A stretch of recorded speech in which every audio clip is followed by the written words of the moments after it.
Subscribe to Rational Yours India and click the bell icon.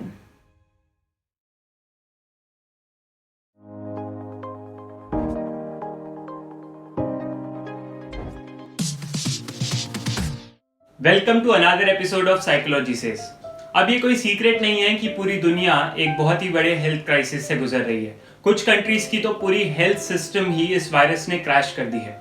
लेकिन इतना सब कुछ मालूम होने के बावजूद भी आज भी कुछ लोगों में इस वायरस को लेके सीरियसनेस कम होता हुआ दिखाई दे रहा है। स्पेशली जब से वैक्सीनेशन शुरू हुआ है तब से जो लोग 2020 में इससे डरते थे वो भी एकदम केयर फ्री होके घूम रहे हैं। बाय द वे, डॉक्टर्स ने या गवर्नमेंट ने उन्हें ऐसा करने को नहीं कहा है, ये अपने ही मन से शुरू है।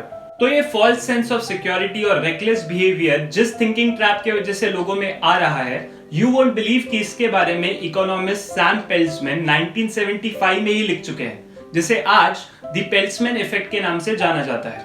तो आइए, ये पेल्ट्समैन इफेक्ट है क्या और इसका वैक्सीनेशन के साथ क्या कनेक्शन है, इसके बारे में डिटेल में जानते हैं। 1960 के बाद यूएसए में ऑटोमोबाइल सेफ्टी को लेके बहुत सारे चेंजेस किए गए। लोगों को सीट बेल्ट्स, एयर बैग इन सबसे इंट्रोड्यूस करवाया गया। तो क्या सच में इन सेफ्टी मेजर्स से एक्सीडेंट रेट्स में कमी आई है? जब इस बात पर सैम पेल्ट्समैन ने रिसर्च किया तो इसके रिजल्ट से वो शॉक हो गए। उन्होंने देखा कि सेफ्टी मेजर्स के आते ही लोग केयरलेस हो गए।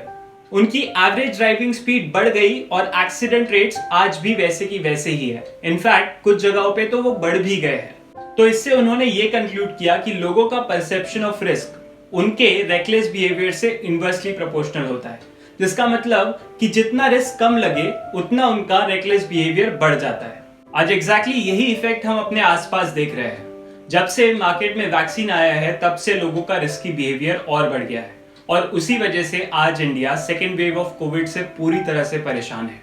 इसी से रिलेटेड न्यूयॉर्क यूनिवर्सिटी के डॉक्टर लिखते हैं, the start of vaccination drive across the globe gave rise to a misplaced sense of security in herd immunity long before widespread immunity is truly present.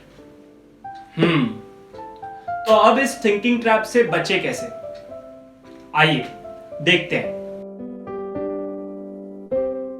इस trap से बचने का सबसे best तरीका यह है कि हाफ नॉलेज पे भरोसा मत रखिए। अथॉरिटीज जैसे गवर्नमेंट और डॉक्टर्स, इन पे ट्रस्ट कीजिए और इनके सजेशंस फॉलो कीजिए।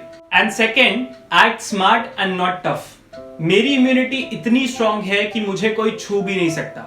इस टफनेस को बाजू में रखिए और मास्क पहनने का और सोशल डिस्टेंसिंग का स्मार्टनेस जारी रखिए।